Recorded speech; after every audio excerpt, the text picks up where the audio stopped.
Mind के जो लोग हैं वो बैठे हुए होते हैं बच्चों को नोचने के लिए, बच्चों से बदला लेने के लिए, बच्चों के पिता से बदला लेने के लिए, उनके परिवार से बदला लेने के लिए, और बच्चों को जानबूझकर फेल किया जाता है। स्कूल के अंदर बैठकर बच्चों के साथ खिलवाड़ करते थे।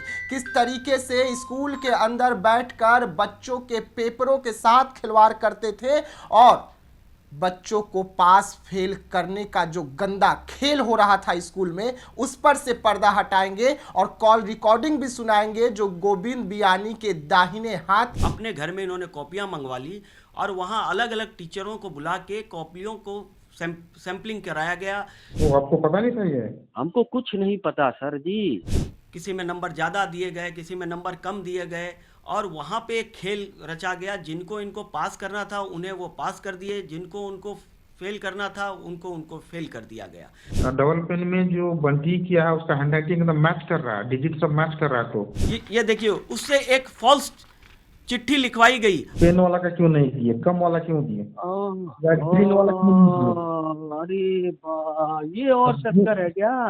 मेरी बच्ची डिप्रेशन में चली गई, वो भी हर्षिता बन सकती थी। उसके बाद मुझे एक लगा कि नहीं, मैं उस राज का अब मैं तो सारा खेल ही समझ गया। अब हमको तो सारा खेल समझ में आ रहा है। का मतलब ये बहुत बड़ा खेल है, ये एक साइको माइंड है। सपन दास उनकी हर बात मानता था, चाहे यहाँ पे डायरेक्टर कोई भी हो, अगर वो बाहर में भी है तो भी वो उनकी बात मानता था और उनके हिसाब से ही काम करता था। और उसके बाद आप देखिए, मेरे पास साजिश हुई और मैं इस्तीफा देके बाहर हो गया, तो फिर मैं क्या करता? तो ये सरासर सीबीएसई नियमों का पूरी तरह से उल्लंघन है और ये बच्चों के कैरियर के खिलाफ खिलवाड़ है। ये दिखने में बहुत कन्विंसिंग आदमी लगता है, बहुत इंटेलेक्चुअल लगता है, लेकिन अंदर से साइको दिमाग है। लेकिन ये चीज हर्षिता के केस में तो क्लियर है कि घर पे कॉपियां गई, तकलीफ है, उनको टारगेट करके फेल किया जाता है। देखिए, किशनगंज की बेटी हर्षिता, जिसे न्याय दिलाने के लिए देशवा न्यूज एक मुहिम छेड़ कर रखी है, उन लोगों के चेहरे को बेनकाब कर रही है जो लोग इसमें शामिल थे और आज बाहर बड़े आज़ादी से घूम रहे हैं। वैसे में आज हम कई कॉल रिकॉर्डिंग जो है आपको सुनाएंगे और हर्षिता के साथ कौन सा गंदा खेल हुआ था जिसके बाद हर्षिता सुसाइड कर लेती है और इस दुनिया को अलविदा कह देती है। एक एक करके तमाम बात और तमाम राज से पर्दा उठाएंगे और गोविंद बियानी के जो गुर्गे हैं वो किस तरीके से स्कूल के अंदर बैठकर बच्चों के साथ खिलवाड़ करते थे, किस तरीके से स्कूल के अंदर बैठकर बच्चों के पेपरों के साथ खिलवाड़ करते थे और बच्चों को पास फेल करने का जो गंदा खेल हो रहा था स्कूल में, उस पर से पर्दा हटाएंगे और कॉल रिकॉर्डिंग भी सुनाएंगे जो गोविंद बियानी के दाहिने हाथ का है। और तमाम मुद्दों से पर्दा हटाने के लिए हमारे साथ में एक शख्स जुड़े हुए हैं, आप उन्हें देख सकते हैं, अजय जी हैं। अजय जी उस समय उसी स्कूल में थे और उस स्कूल में एक अच्छे पद पर थे, लेकिन आज नौकरी से इस्तीफा दे चुके हैं और इस जंग में हर्षिता को न्याय दिलाने के लिए शामिल हुए हैं। तो पहले स्वागत है सर आपका।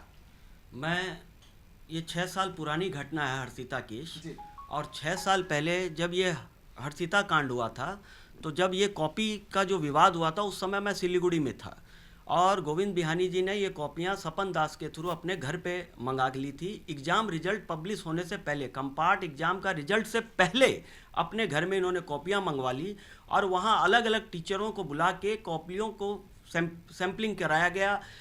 किसी में नंबर ज़्यादा दिए गए, किसी में नंबर कम दिए गए और वहाँ पे एक खेल रचा गया। जिनको इनको पास करना था उन्हें वो पास कर दिए, जिनको उनको फेल करना था उनको फेल कर दिया गया। और उस समय ये मूवमेंट पब्लिक मूवमेंट बना। तो मैं जब यहाँ आया फिर सिलीगुड़ी से, तो मुझे लगा कि मुझे इस चीज़ की सच्चाई तो पहले जानूँ, क्योंकि इसमें मेरा भी नाम उछल रहा है। मैं एडमिनिस्ट्रेटर था उस समय, तो मैंने हर एक टीचर से जो मुझे लगा कि इस कड़ी में जुड़े हुए हैं उनसे बात की और उनकी बात की रिकॉर्डिंग मैंने अपनी सेफ्टी के लिए रखा कि मेरा इसमें तो कहीं दोष है नहीं, मैंने उसे अपनी सेफ्टी में रखा। फिर मुझे पता था कि 3 सदस्य जांच कमेटी बनी है और वो जब जैसे ही कॉपियों की जांच करेगी, दूध का दूध और पानी का पानी हो जाएगा।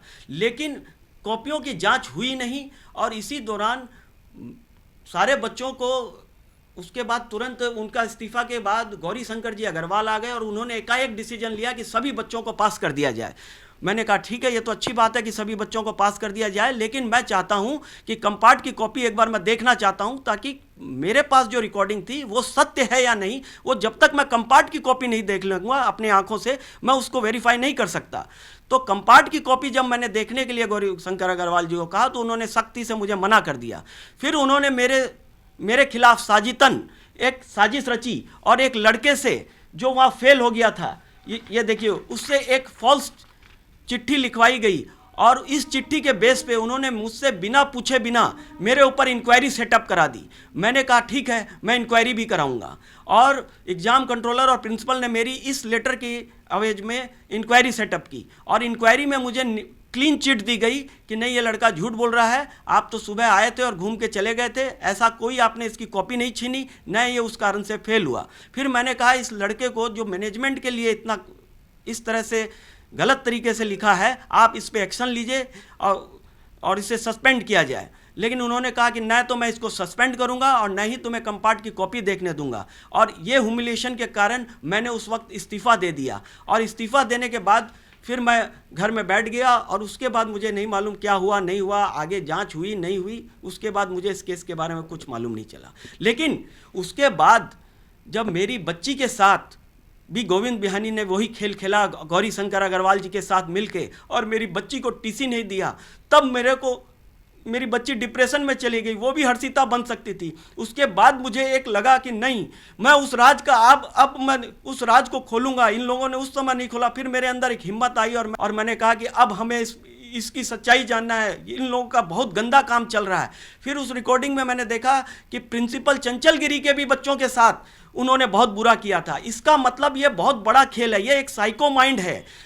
गोविंद बिहानी जी क्या करते हैं, अगर किसी से दुश्मनी है तो उस दुश्मनी को उसके बच्चे के थ्रू निकालते हैं कि उसको फेल कर दिया जाए, चाहे वो किसी का भी हो। तो ये गंदा खेल अब बंद होना चाहिए। ऐसे आदमी, ऐसे साइको माइंड को इस स्कूल में नहीं रखना चाहिए। ये कई बच्चों का कैरियर खराब कर सकता है, कईयों की ज़िंदगी खराब कर सकता है। डिप्रेशन में लोग कुछ भी कर सकते हैं। इसको कड़ी से कड़ी सज़ा होनी चाहिए।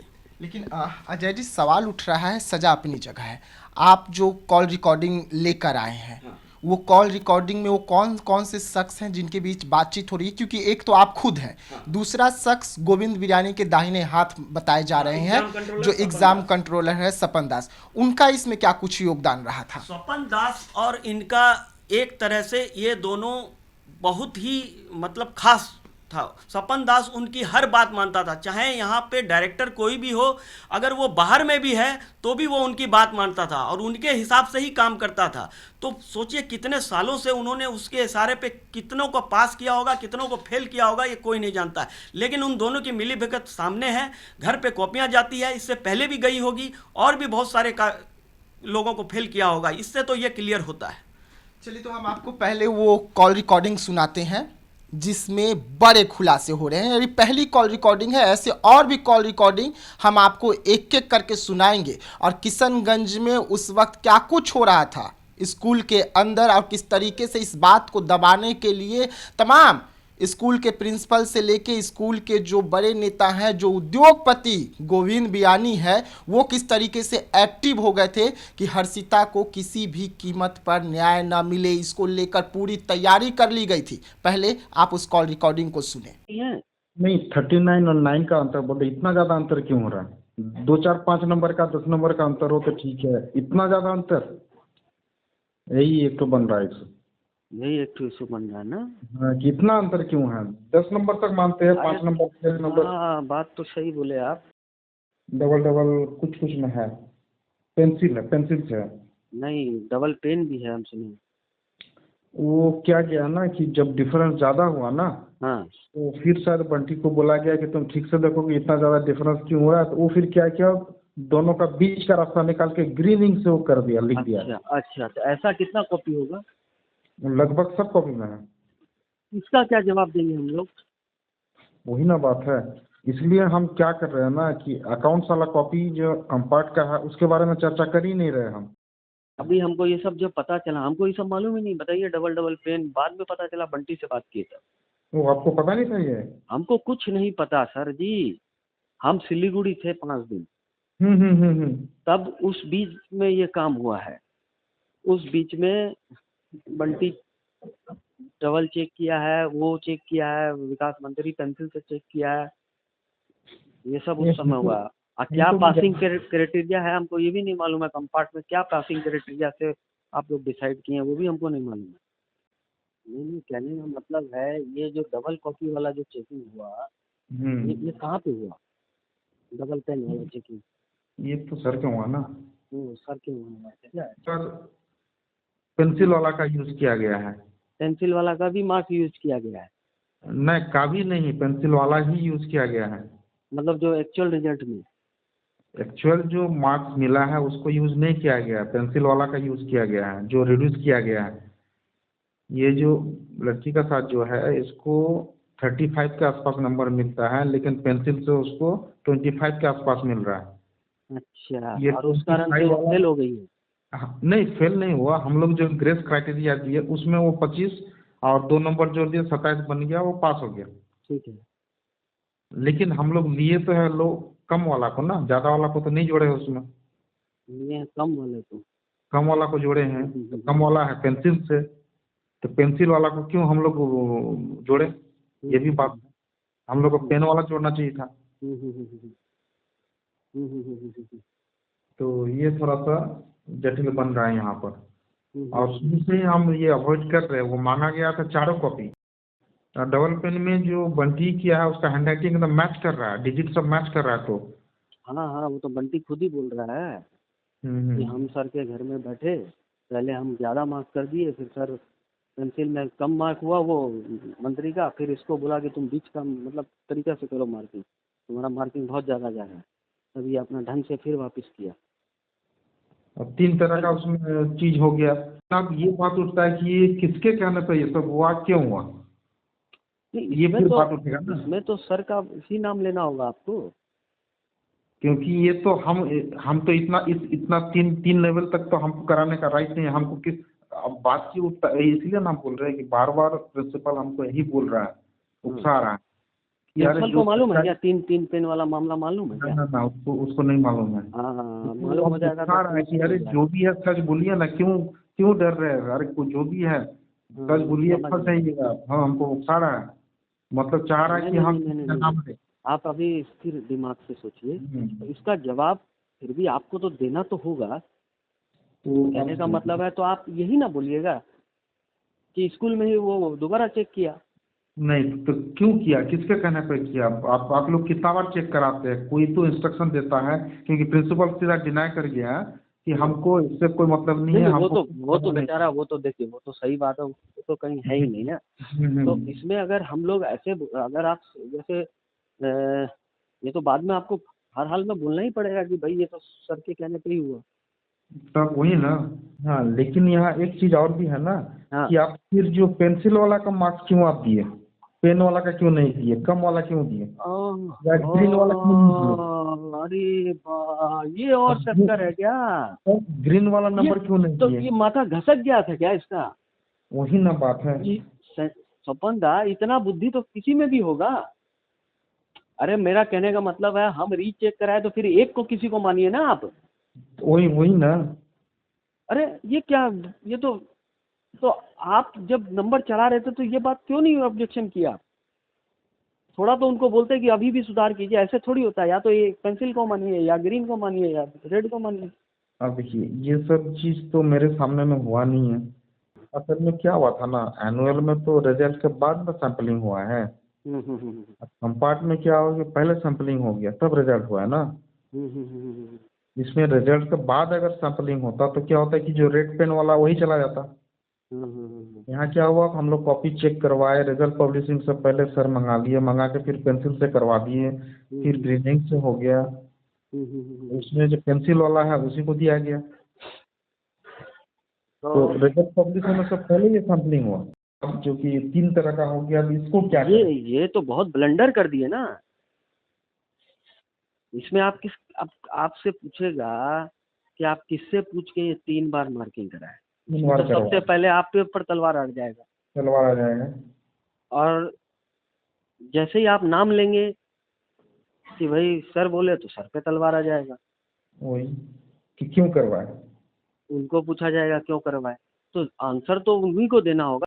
थर्ड टाइम वाला नंबर क्यों नहीं दिए, ये भी बात है रे ना। वाह। आप मान लीजिए कि थर्ड टाइम कराए तो वो नंबर तो आप नहीं दिए रिजल्ट। ठीक बात है। तो हम लोग तो दिए पेंसिल वाला बीच वाला। स्वपन दास आपका तो, अब हमारा जानते हैं, अब हम अभी हमको इस सब इतना डीपली सब चीज़ अब समझ में आया, मतलब अभी आया कहानी पूरा समझ में। हाँ वाह। दिमाग में मेरा ये सब घूम रहा है, लेकिन हम भी मतलब कुछ ना कुछ सोच रहे हैं कि इसका हल तो निकले कैसे। क्योंकि अब तक तो मेरा दिमाग में यही था कि हम लोग खाली इसी का केस सॉल्व कर रहे हैं, लेकिन जो और भी फेल है वो अगर आ जाता है तब तो फिर तो दिक्कत हो जाएगा। ये दिमाग में मेरा नहीं था फिर कि दूसरा वाला भी तो मांग सकता है, तब तो फिर हमको देना पड़ेगा। तब फिर क्या होगा। सर के कस्टडी में ही है, मेरे पास नहीं है आप कॉपी, सर के कस्टडी में ही है। सर के कस्टडी में है क्या? हाँ हाँ। अच्छा चलिए तब तो ठीक है सर, आज देख लेते हैं उसको अच्छा से। तो हम एक्सपेक्ट कर रहे हैं कि लेट नाइट तक सर कुछ तो बताएंगे हमको। कुछ तो बताएंगे ये, ठीक हाँ। बात है। तो ठीक हम बात है। पहले एक बार बोले कि सर आज छोड़ दीजिए, कल हम मैनेज करते हैं। तो अच्छा सर बोले ठीक है, आप अपने सुविधा के अनुसार, क्योंकि किसी को क्वेश्चन ना हो। अभी थे क्या? हाँ। हाँ। जब ना चेकिंग के टाइम में नहीं, अच्छा। रिजल्ट बनाने के टाइम में। हाँ हाँ हाँ। तो उसमें सर डिक्टेट करते गए, हम लिखते गए। अच्छा। सर नाम लिखवाए, हाँ नंबर लिखवाए। हाँ हाँ। तो अब सर कौन सा नंबर लिखवाए उस समय तो हम नहीं जान रहे हैं। और आप उसमें लिखते गए, हम समझ हम गए। कागज में नोट करते गए, आके रिजल्ट पब्लिश कर दिए। लेकिन जब बाद में ये सब चीज होने लगा, हाँ कॉपी घांटने लगे, तब हमको नजर आ रहा है कि कॉपी में जो नंबर दिया गया वो तो अलग चीज है। हाँ हाँ हाँ। तो उसी समय आपको सर को बोलना था, ये थोड़ी होता है सर, हम कैसे जस्टिफाई करेंगे इस चीज़ को। हमको तो नहीं पता था ना सर, तो सर हमको डिक्टेट कर रहे हैं। डिक्टेट कर रहे हैं तो ओ बाद में मतलब आप हम तो वेरीफाई नहीं नहीं किए। देखे, हम तो रिजल्ट आके पब्लिश कर दिए। हम नहीं आके कर दिया ना, सर हमको बोले कि ये इतना तो पास है, इतना तो को ये इतना से करना है, ये इतना नंबर है देखो। तो नाम नोट करवाए और नंबर दिलवाए। हम तो कॉपी को देख नहीं रहे, कॉपी में क्या है नहीं है।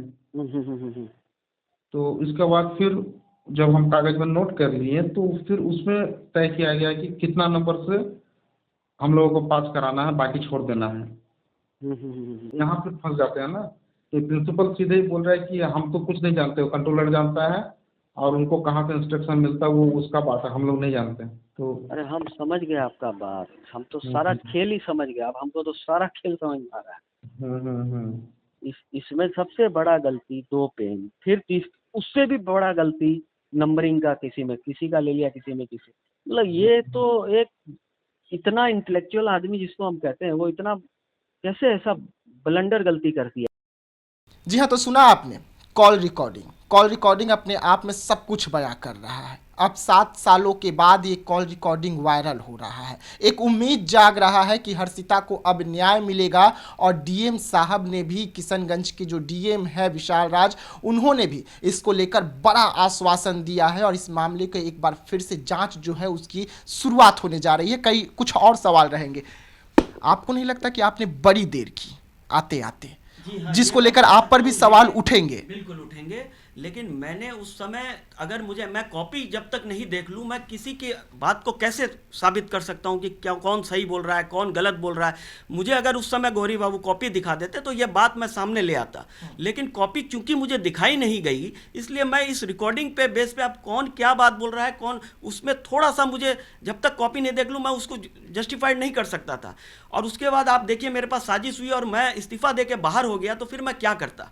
फिर मैं तो यही सोचा कि भाई जांच कमेटी आएगी, कॉपियां देखेगी, वो अपना उनके सामने सारा दूध का दूध पानी का पानी हो जाएगा, सारी सच्चाई सामने आ जाएगी। लेकिन आगे क्या हुआ, नहीं हुआ, क्यों नहीं हुई कॉपी चेकिंग, ये मुझे नहीं मालूम। लेकिन जब मेरी अजय जी एक सवाल उठ रहा है, कॉपी का जब बार बार जिक्र हो रहा है, तो कॉपी मांगने के लिए तो घर के परिवार के सदस्य भी गए थे स्कूल में। हाँ। एसपी साहब भी गए थे, बड़े गुस्से हुए थे एसपी साहब उस वक्त। उन्होंने कहा था कि ट्रेन मंगाना होगा, कि बस मंगाना होगा, कि ट्रक मंगाना होगा कॉपी को लाने के लिए। आप बताइए इतना समय क्यों लग रहा है कॉपी लाने में? उसके बाद जो कॉपी दिया गया वो क्या सच में ओरिजिनल कॉपी था या कोई और कॉपी दे दिया गया? पहली बात, कॉपियां कंपार्ट की उनके घर पे थी। ये सपन दास के आप ऑडियो रिकॉर्ड से भी समझ जाएंगे कि कॉपियां सर के घर पे थी। अब कॉपी जब कंपार्ट की मांगी जा रही है तो कॉपी तो सपन दास के पास, एग्जाम कंट्रोल के पास है नहीं, वो देगा कहाँ से। तब उन्होंने आनन फानन में 2 घंटे लेट कर दी, जिससे वहाँ पे पब्लिक प्रेशर बना और तोड़फोड़ हो गई। उसके बाद इन्होंने क्या किया कि एनुअल की कॉपी को दे दिया गया और लोगों ने समझा ये एनुअल की कॉपी ही कंपार्ट की कॉपी है और उसी पे सारा एनालिसिस हो गया, और एनुअल की कॉपी में वो पहले से फेल थी। तो इन्होंने इस तरह से करके पब्लिक को और सबको शायद गुमराह किया। मतलब इसमें भी प्रबंधक जो थे बड़े खेल कर गए, बड़े आरामी से एसपी साहब के भी आंख में धूल झोंक गए, तमाम जो वहाँ पे लोग पहुंचे थे उनके आंख में भी धूल झोंक गए, और एक बचने का एक तरीका उनके पास पहले से तैयार था कि जिसमें पहले से फेल है उस कॉपी को आगे दे दो और बच जाओ। इसीलिए इसमें जितने भी शिक्षकों को भी घर पे बुलाया गया, इसमें हर सब्जेक्ट के अलग अलग शिक्षकों को बुलाया गया है। अब इसमें जैसे 2 शिक्षकों का नाम आ रहा है, बंटी बिहानी जो बंगाल में गवर्नमेंट जॉब में है, और उनकी वो यहाँ पढ़ाते थे और उनके भाई को सैलरी दी जाती थी, संजय बिहानी को, और वो कहा जाता था ये ऑनोरियम बेसिस में है। तो भाई ऑनोरियम बेसिस में है तो फिर ये कॉपी चेक कैसे कर सकते हैं? आप उनसे कॉपी चेक करा रहे हैं और 2-2 बार करवा रहे हैं, तो ये सरासर सीबीएसई नियमों का पूरी तरह से उल्लंघन है और ये बच्चों के कैरियर के खिलाफ खिलवाड़ है। और इसी कारण से आज हर्षिता को फेल कर दिया गया और वो डिप्रेशन में चली गई, और उसके कारण उसको ये बहुत बड़ा कदम उठाना पड़ा और वो सुसाइड कर ली। हर्षिता का कॉपी 3 बार जांच किया गया, बिल्कुल, एक बार लाल पेन से, एक बार ग्रीन पेन से, एक बार पेंसिल से। ऐसा क्या कारण हो गया कि प्रिंसिपल के घर पर जो गोविंद बिरानी है उनके घर पर चले जाता है कॉपी, और वहां पर जाकर 3 बार जांच होता है कॉपी का, उसके बाद हर्षिता को फेल किया जाता है? यही तो मैं खेल समझाना चाह रहा हूं कि ये एक साइको माइंड है। ये दिखने में बहुत कन्विंसिंग आदमी लगता है, बहुत इंटेलेक्चुअल लगता है, लेकिन अंदर से साइको दिमाग है। अब ये किसी भी इंसान से अगर इसकी नहीं बनती है तो ये उनके बच्चों पे टारगेट करता है कि इसके बच्चों का कैरियर खराब कर दिया जाए। तो इसलिए वो एग्जाम्स रिजल्ट डिक्लेयर होने से पहले अपने घर पे कॉपियां मंगाता था ताकि वो जिसको चाहे उसको फेल कर दे, जिसको चाहे उसको पास। और ये कितने सालों से कर रहा है ये हम नहीं बता सकते, लेकिन ये चीज़ हर्षिता के केस में तो क्लियर है कि घर पे कॉपियां गई और उसमें जूही जैन जैसा का नाम आ रहा है, जिसको 2 सब्जेक्ट में ग्रेस मार्क्स देके कंपार्ट में भी नहीं बैठाया गया और सीधा उसको पास कर दिया गया। उसी तरह ये अपने लोगों को पास कर देते हैं और जिनसे इनको तकलीफ है उनको टारगेट करके फेल किया जाता है। सिर्फ पैसे का तो खेल नहीं होगा ना, ये अंदर खाने और भी कई खेलें चल रही होगी ना गोविंद बियानी का। सिर्फ पैसों के लिए तो वो इतना बड़ा रिस्क नहीं उठाएंगे, अंदर और कौन सा खेल चल रहा था जिसे अभी भी स्कूल छुपा रही है, स्कूल के प्रबंधक छुपा रही है, गोविंद बियानी को बचाने का कोशिश कर रही है? नहीं, गोविंद बिहानी को बिल्कुल हम लोग बचाने का कोशिश नहीं कर रहे हैं। हम लोग तो उनके इस्तीफे की मांग भी कर दिए हैं कि ये सीबीएसई नियमों का एकदम उल्लंघन किया, धज्जियां उड़ाई है इन्होंने, इसलिए इनका इस्तीफा एकदम हमें चाहिए। और इसके बाद ये सपन दास और ये लोग ही खोल सकते हैं कि ये अंदर से और क्या था, या संजय सर खोल सकते हैं कि और इनका क्या, इनके साथ क्या ये था। क्योंकि मेरे पास जो साक्ष्य है मैं उसके आधार पे यही कहूँगा कि कॉपियों का तो खेल हुआ, घर पे गई, एग्जाम रिजल्ट से पहले गई और कॉपियों को 2-2, 3-3 बार जांच कराया गया और फेल पास का ये खेल हुआ, ये बहुत गलत है। चलिए तो देखिए, ये स्कूल है, स्कूल के अंदर बच्चे भविष्य बनाने जाते हैं, लेकिन वहाँ पर गोविंद बियानी जैसे साइको माइंड के जो लोग हैं वो बैठे हुए होते हैं बच्चों को नोचने के लिए, बच्चों से बदला लेने के लिए, बच्चों के पिता से बदला लेने के लिए, उनके परिवार से बदला लेने के लिए, और बच्चों को जानबूझकर फेल किया जाता है। उनके कॉपी को 1-2 बार नहीं बल्कि 3 बार जांच किया जाता है और 3 बार जांच करके बच्ची को फेल कर दिया जाता है, जो सदमा बच्ची बर्दाश्त नहीं कर सकी, जिसके बाद बच्ची ने एक बड़ा कदम उठाया और सुसाइड कर ली, दुनिया को छोड़ दिया। गोविंद बियानी के वजह से दुनिया को छोड़ दी, क्योंकि गोविंद बियानी ने उसे इतना ज़्यादा स्कूल के अंदर टॉर्चर कर दिया था, इतना ज़्यादा परेशान कर दिया था कि बच्ची को कुछ नज़र ही नहीं आ रहा था मौत के अलावा। सिर्फ एक मौत जो रास्ता है वो नज़र आया और बच्ची ने उसे अपना लिया। लेकिन सोचिए कि ये सिर्फ एक हर्षिता के साथ नहीं हुआ होगा, ये स्कूल में और कई बच्चियों के साथ हुआ होगा और कई छात्रों के साथ हुआ होगा, जिनके साथ गोविंद बियानी और उनके जो गुर्गे हैं वो इस तरीके का हरकत किए होंगे। लेकिन इज्जत बचाने के लिए, सम्मान बचाने के लिए परिवार खामोश है, लेकिन वैसे परिवार से भी देशवा न्यूज अपील करता है कि आज सामने आने का जरूरत है। आज एक हर्षिता को न्याय दिलाएंगे तो आपके घर में जो हर्षिता छुपी हुई है डर के कारण, सहम के कारण, वो हर्षिता को न्याय मिलेगा।